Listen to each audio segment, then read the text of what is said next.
gusto mo lang siya, kay minahon. Ganahan ba mo wala yung papa sa inyong balay? Dili, ipagulitan ninyo yung, di ko ganahan, wala ka akong papa.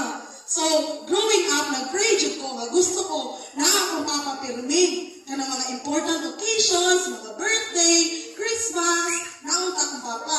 Unfortunately, ang life is matawag na ko cruel at some point. Ano man, mauna ko ang biggest dream in life. Pero ang gibuhat ni God, or ang gibuhat sa Ginoo is, gilain niya ako ang path.